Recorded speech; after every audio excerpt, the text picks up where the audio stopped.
I'm getting attacked! Oh! I stood in the nest. We're back again 2 days later. It's qualifying day for round 2. It was only racing about 10 hours ago. We're back at it.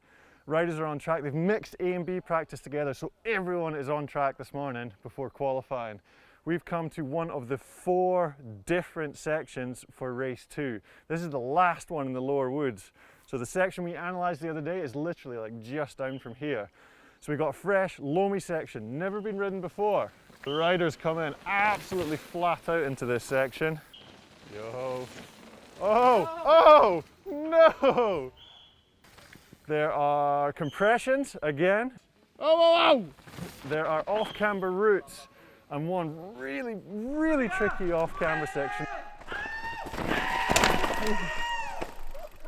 That boy. For a possible, if you're super keen and if the conditions allow, triple jump.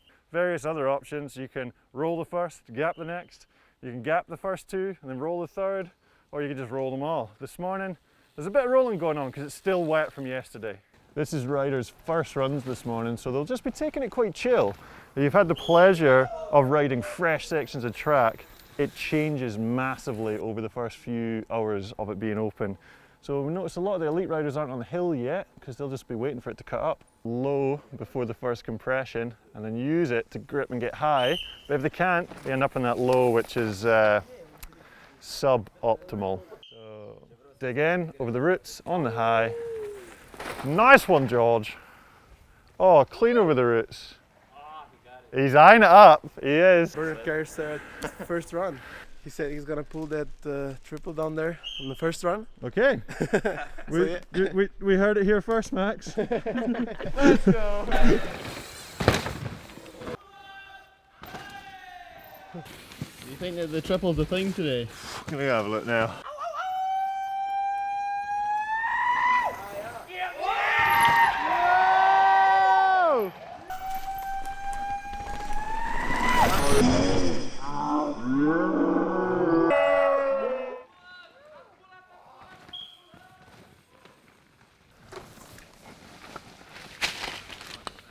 What a hooligan. So Phil came down doubled and then said in his own words that it wasn't very good. Had a wee look, pushed back up and then sent it. Loris didn't even look. Yo! Everyone's doing it.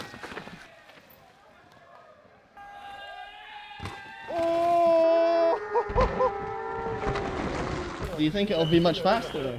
I'd say so. If you can gap it, you're going to be able to. You miss out that awkward compression in the middle, but it depends on that entrance. If you can get that entrance good, big crank and you'll be over. Oh yeah.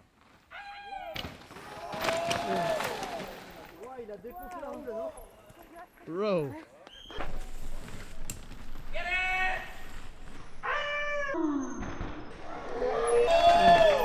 No, it's my first run. First run? Yeah. So this is starting to get a rut in it that riders can push into to then get light over the roots. Yo! Yo!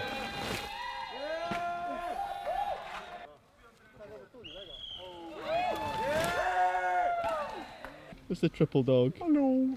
Oh. Oh, I'm not sure about this triple guy. Oh, it's okay, triple dog. We'll find out which one's fastest. So Finn comes in way faster because he's tripling, pulls, and he's clearly accelerating ahead of Mike Jones, who's single double. Finn's got a good lead, but he gets sketchy, and at the finish he's 0.28 ahead, but he was heading in the wrong direction. So the triple is faster over, but you got to control that landing. Bernard and Remy both go for the triple here, and as they sail through the air you can see Remy coming up a little short for a big old 50-50 case.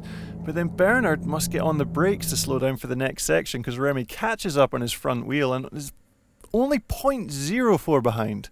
We've seen the triples possible. In some regards it's going to get better because it's going to dry out, but also in other regards the landing is starting to get more roots in it, and also the takeoff where people are rolling it, they're going to take the edge off the lip. So this might actually get harder to just physically get over. It's going to be really interesting to see what happens, but right now what I want to do is I'm going to take you guys up to see the other changes. So we're going to head up the hill.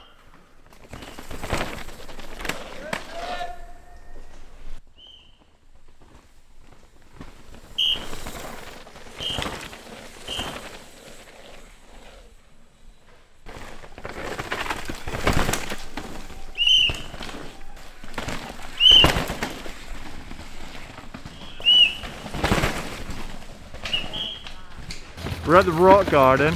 Yesterday, fastest line was straight down the middle, over the big compression, through the inside and off that drop at the end. 2 poles have moved. So the first big compression in the middle of the rock garden, you can't do it, it's gone, they pegged it out. So you've got to take either the middle ridge line or the fully wide line.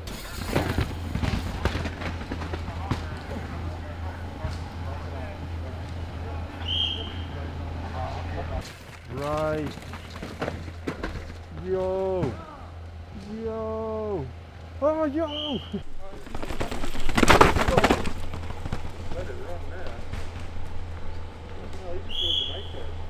And after that, there's a little drop that you do just before you come out the section.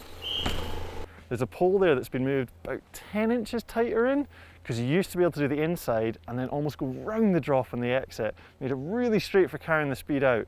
But now that pole's in there, it's just tightened things up. So what we're seeing is a lot of people are using the outside on the right-hander before you exit the rock garden. But do you want to get to that from the inside ridge or the outside scoop all the way around? And then, is the inside line on the right going to work? Oh, we don't know. We're not going to ghost this bit. Viewers at home, you figure it out. Let us know in the comments.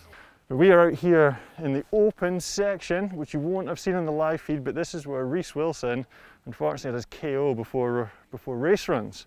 So he qualified first, man on a high, and our camera guy here, Max Rendell, his mates with Reece, went to chat with him about it.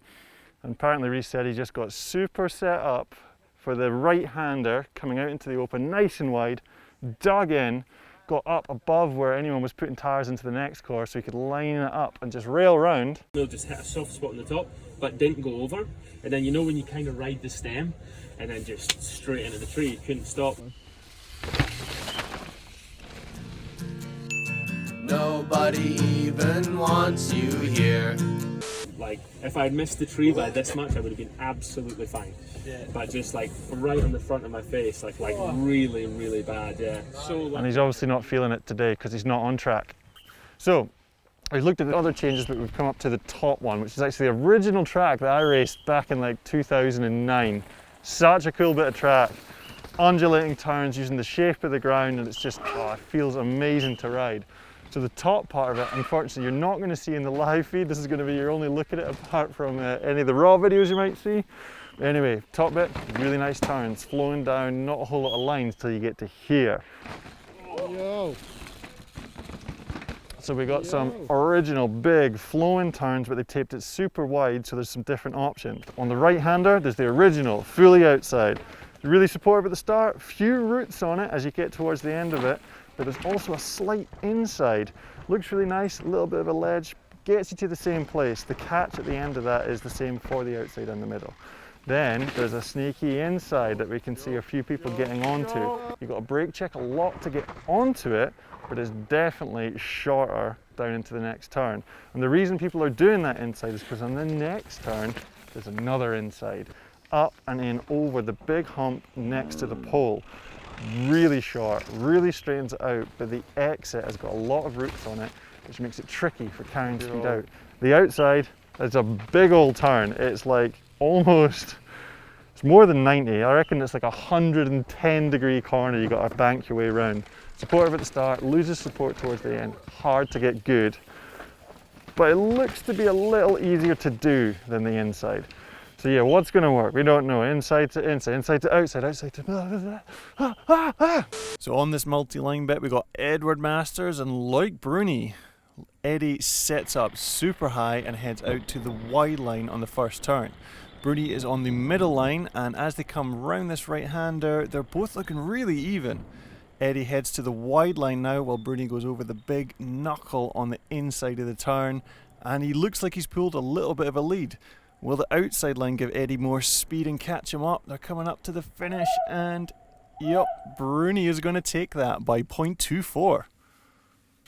So we got the Aussie matchup, the rumble down under here with Jack MOIR and Oliver Zwaar.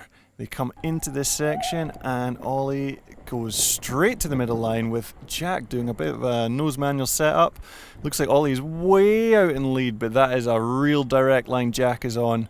It looks like from this angle Jack has got the lead, but here comes Ollie motoring around the outside and they're super even.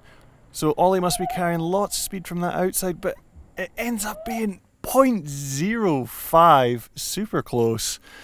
Very impressive from Oliver Zwaar. He actually rode my bike for quite a few practice runs.